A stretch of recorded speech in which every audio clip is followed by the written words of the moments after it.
Greetings to all of you, my dear sisters and brothers and my dear friends. A warm welcome to all of you from your Pastor Yeti. Sorry for not reaching out on my broadcast because of my very bad cold. So you cannot say that in front. I'm gonna be sick next week. So it's now Sunday for me, and I'm gonna try to do a couple of my broadcasting to encourage you, all of you again. Love to you all, my dear brothers and sisters. So let's start with a new meditation of our beloved Teresa of Avila. So I hope that all of you went back in this past week and did some other research or other broadcasts that I did. But anyway, here we go. Use of the intellect. Lack of knowledge causes the affections of many people.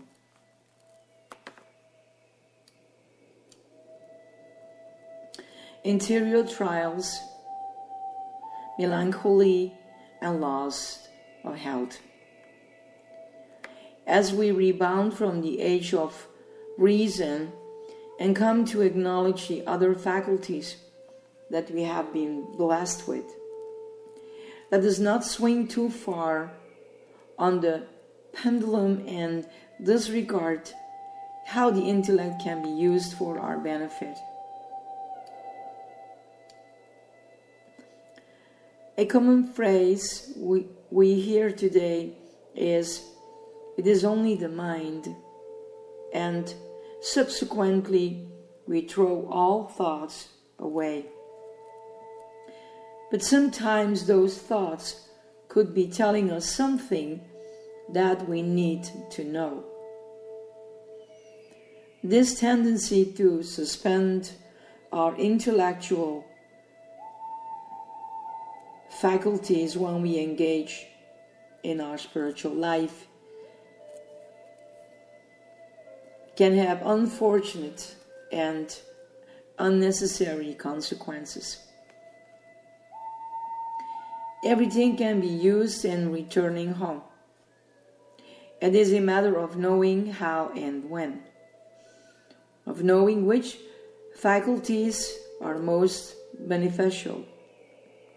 It is a matter of discernment. Teresa made a distinction between the mind and the intellect. She understood the mind to be the smaller self, with its constant requests, questions, and worries. The intellect, on the other hand, is a sophisticated tool that we can use in returning to the beloved. Along with writing about her interior life, she also enjoyed speaking with knowledgeable people who understood the states of being she was describing. To give form to her experience through words enabled her to have a deeper understanding and confirmation of her own life. Articulating her interiority was something Teresa sometimes struggled with, but she realized the great value of doing so. It not only served as a guide to others having similar experiences, but it also acted as a reminder for her when she encountered doubt or confusion.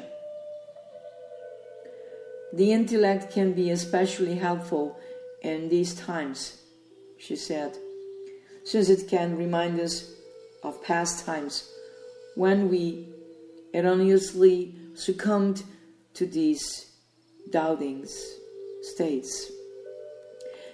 It can speak to us of what we know to be true and can aid us in not becoming flooded by emotions and thoughts that can take us further away from the beloved.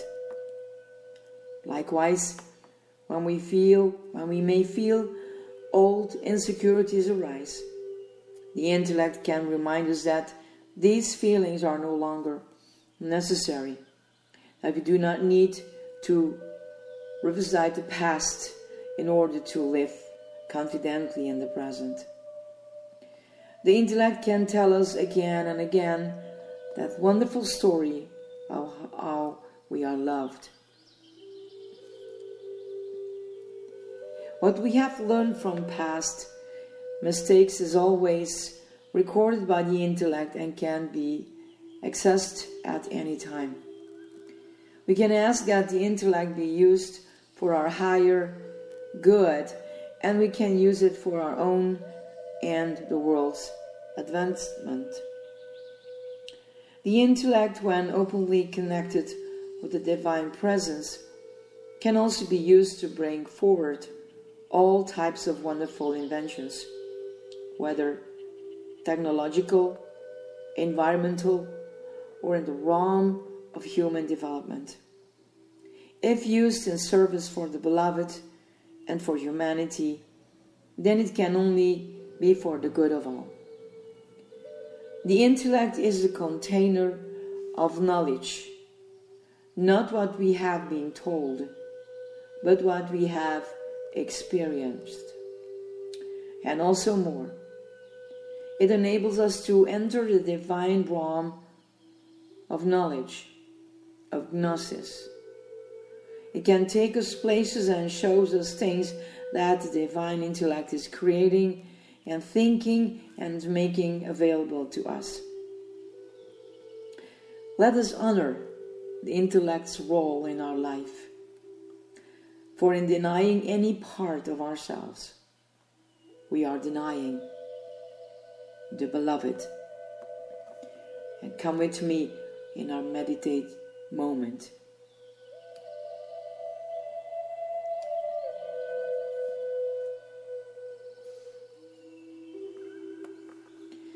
Letting the mind come into a place of rest.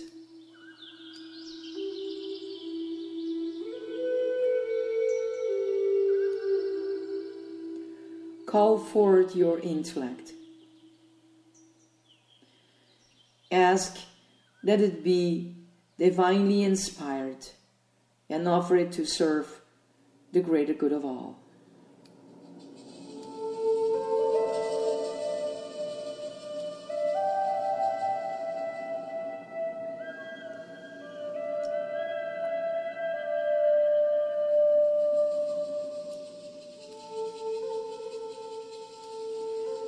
Allow your natural gift of discernment to come before you.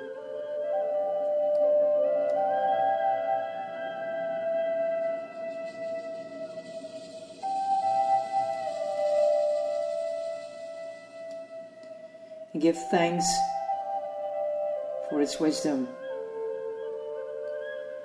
Open yourself to receiving that wisdom.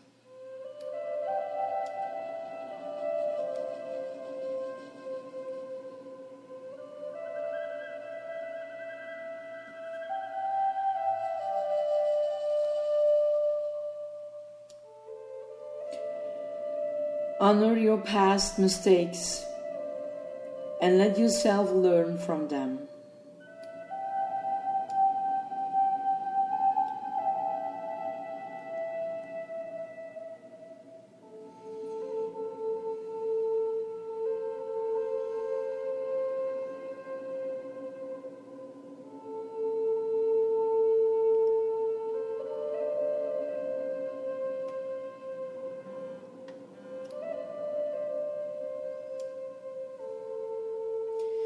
Let your intellect be guided by the beloved in bringing whatever you need right now.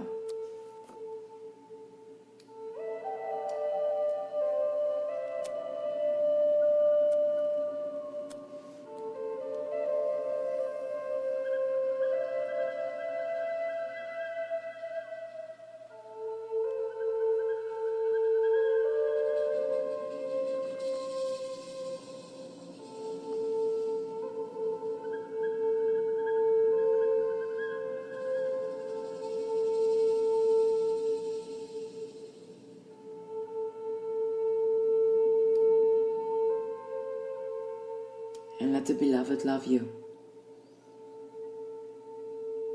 Blessings to all of you, my dear ones. This is your Pastor Yeti. Bye.